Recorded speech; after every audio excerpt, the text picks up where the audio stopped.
fashion model Kerry Clausen-Calgie, who says she was 17 when she was newly assaulted by Russell Simmons, explained why she didn't immediately flee the scene of the alleged crime in her first live TV interview since going public with her allegations. Calgie told the Los Angeles Times that she went to Simmons' apartment, with director Brett Ratner in tow, in 1991, where Simmons quickly began making aggressive UAL advances, including tearing off her clothes. "I looked over at Brett and said, 'Help me,' and I'll never forget the look on his face," she told the newspaper. "In that moment, the realization fell on me that they were in it together."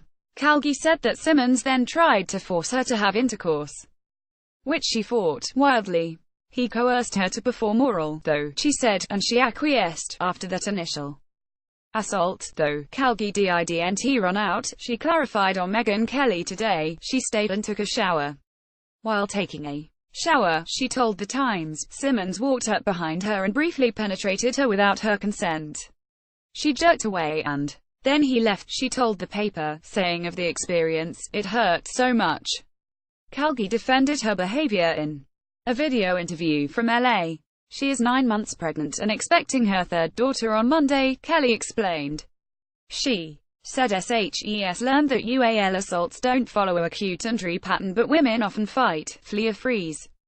"I certainly froze, and I certainly did what I could to normalize what was an incredibly hard-to-process situation," she told Kelly. "It took me years to process this experience." When asked if she blamed and shamed herself, Calgie said absolutely, adding, "There's a lot of guilt and shame involved in what happened."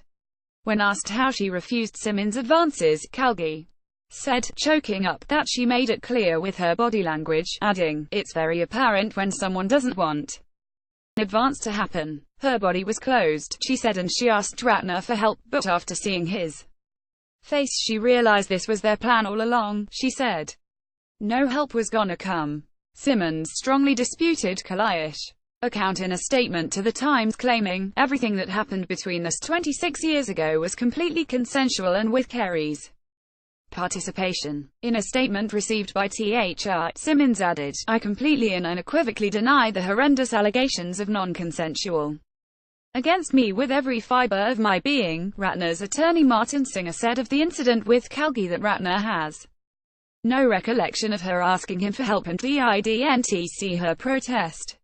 When asked about Simmons' statement and claim that what happened was consensual and with her participation, Calgie shook her head and said, "I don't even know what to say. I almost don't want to speak against that because it's ludicrous," she added, mentioning what she told The Times at SHES spoken with Simmons about the encounter both in person and over the phone, where, she told Kelly, there was no dispute about what happened and he apologized. What he was speaking about privately with me was completely different from what he was saying publicly, she said, calling the discrepancy surprising and repugnant with lies, hypocrisy and denial.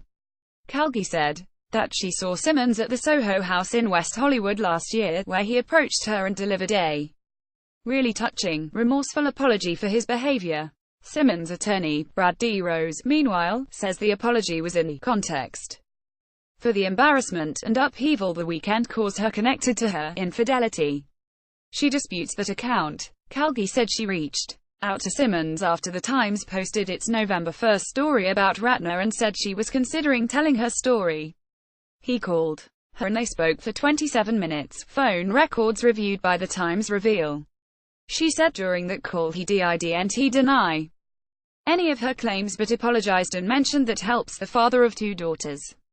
As for SHES going public with her accusations against Simmons, Calgie cited the nationwide conversation about UAL harassment and assault, calling it an empowerment revolution. "If I can use my experience to further this conversation and facilitate change," she said, "I am bound and determined to make this environment safer for my daughters and the sons and daughters of future generations."